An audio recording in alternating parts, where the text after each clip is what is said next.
In this episode, we're going to practice a skill that separates vague security thinking from useful security thinking, turning messy attacker activity into clear, organized notes. When an intrusion happens, you rarely get a neat story handed to you. You get fragments, like an unusual login here, a suspicious process there, and an unexpected network connection somewhere else. Adversary analysis is the method of assembling those fragments into a coherent explanation of what the attacker did, why they did it, and what they might do next. The notes you take matter because they become the bridge between detection, response, and learning. If your notes are unclear, teams waste time arguing about what happened. If your notes are clear, teams can act quickly, contain impact, and improve defenses. The beginner goal is not to become a professional incident responder overnight, but to learn a simple, repeatable way to describe attacker behavior without getting lost in jargon. Before we continue, a quick note. This audio course is a companion to our course companion books. The first book is about the exam and provides detailed information on how to pass it best. The second book is a Kindle-only ebook that contains 1,000 flashcards that can be used on your mobile device or Kindle. Check them both out at cyberauthor.me in the Bare Metal Study Guide series. Start with the idea that good adversary notes are behavioral, not emotional. Instead of writing that an attacker was sophisticated or sneaky, you write what they actually did and what evidence suggests it. The most useful notes separate facts from interpretation. Facts are things you can point to, such as a login from a certain location, a process start, or a connection to a destination. Interpretation is what you think those facts mean, such as credential theft or persistence. Both are important, but mixing them can confuse readers. A simple habit is to write the observable event first, then add a short interpretation statement that is clearly labeled as your assessment. This makes it easier for others to validate your reasoning and reduces the chance that assumptions become treated as certainty. In adversary analysis, clarity beats cleverness every time. A practical way to structure notes is to think in terms of a timeline. Attackers act in sequences, and sequences create cause and effect relationships. If you capture events in order, the story becomes easier to understand. Start your timeline with the earliest known point, which might be recon activity, a phishing email, or a login event, and then list what happened next. Each entry should include a time reference, what happened, where it happened, and how you know. For example, you might note that a user account authenticated from an unusual location and that this was observed in authentication logs. Then you might note that shortly after, the same account attempted access to a sensitive application and that this was observed in application logs. The timeline becomes a narrative backbone that keeps your analysis grounded. Even if some timestamps are missing or uncertain, having an ordered list is still better than a pile of unconnected details. Another useful method is to organize notes around attacker goals, because attacker behavior is often goal-driven. An attacker who has gained initial access usually needs to accomplish certain things to be effective. They may need to establish persistence, obtain credentials, discover the environment, move laterally, and locate valuable data. If you categorize events by goal, you can see patterns more quickly. For example, repeated access to credential stores suggests credential harvesting, while creation of scheduled tasks suggests persistence. Network scanning behavior suggests internal reconnaissance. Large file access suggests collection or staging. You do not need to know every technique named to do this. You just need to ask what the attacker was trying to achieve with each action. When you can tie a behavior to a likely goal, your notes become more predictive because they help you anticipate next steps. A third method is to describe each action using a simple sentence template. One effective template is subject, action, object, and result. The subject is the actor, such as a user account, a host, or a process. The action is what occurred, such as authenticated, executed, wrote, connected, or modified. The object is what was acted upon, such as a server, a file share, a registry setting, or an external destination. The result is the outcome or suspicion, such as access obtained, persistence established, or data accessed. This template forces specificity. Instead of writing that malware did something, you write that a process on a host created a new scheduled task that runs at startup. That sentence is far more useful because it can be validated, investigated, and mitigated. Beginners often write vague notes because they are not sure what matters. but specificity is what makes notes actionable. Adversary analysis also benefits from linking related events into short hypotheses. A hypothesis is a best explanation for a cluster of observations. For example, you might observe a phishing email, followed by an unusual login, followed by MFA prompt fatigue behavior, followed by new outbound connections.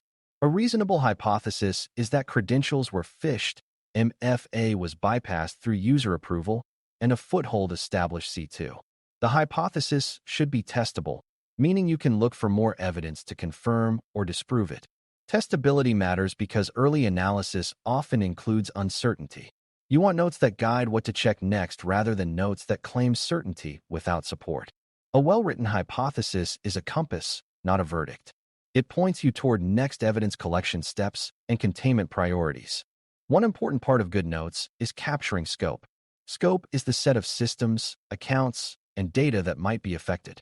Beginners sometimes focus only on the first compromised device and forget that attackers often pivot. Your notes should track which accounts were used, which hosts were accessed, and which resources were touched. Even if you do not know the full scope yet, you can list what is confirmed and what is suspected.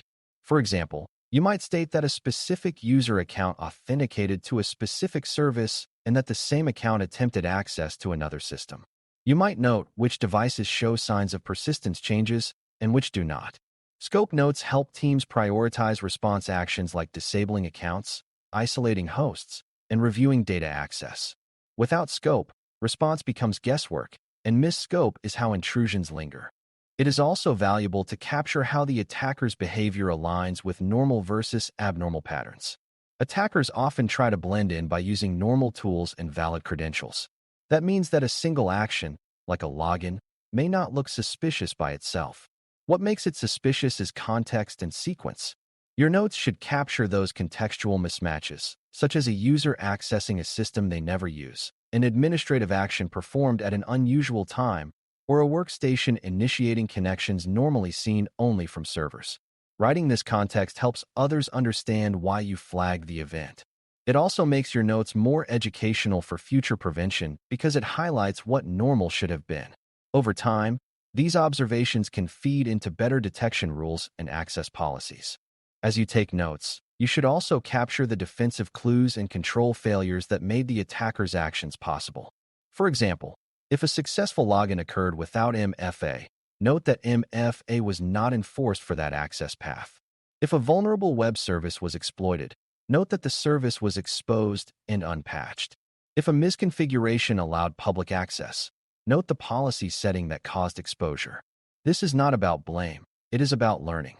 Good adversary analysis does not stop at describing attacker actions. It connects actions to enabling conditions so defenses can be improved. If you can identify the enabling condition, you can often prevent similar behavior in the future.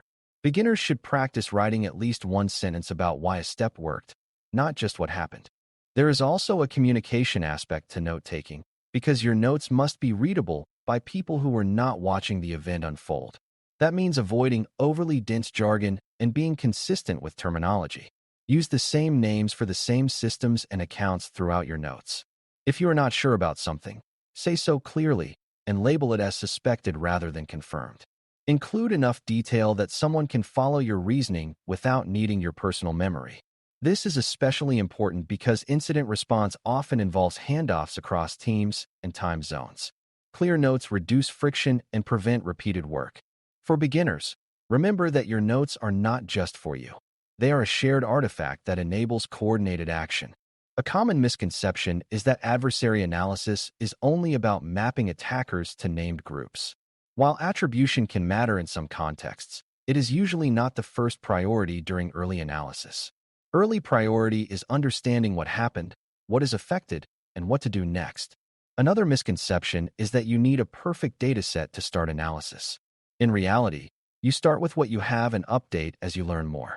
Notes should be living documents that evolve, not static reports written after everything is finished. You also do not need to know every framework to take good notes.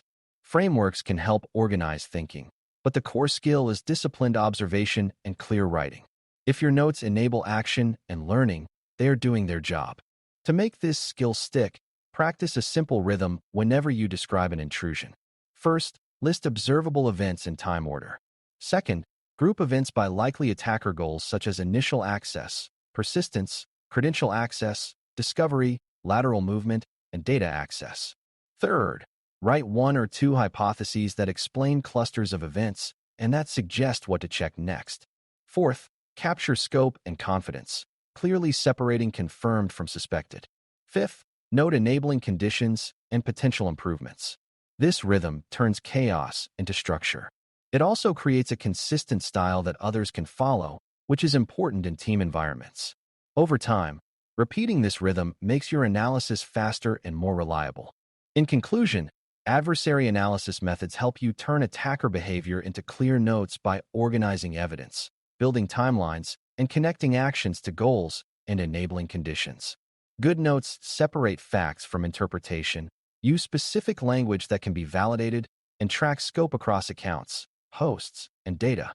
Hypotheses help you explain clusters of observations while remaining testable and open to refinement. Context explains why events are suspicious and helps future defenses improve. The decision rule to remember is this: if you cannot state an attacker action as a specific subject, action, and object supported by an observable source, rewrite the note until it becomes precise enough to guide investigation and response. Thanks for listening. For more audio courses, daily newsletters, and more, please visit baremetalcyber.com.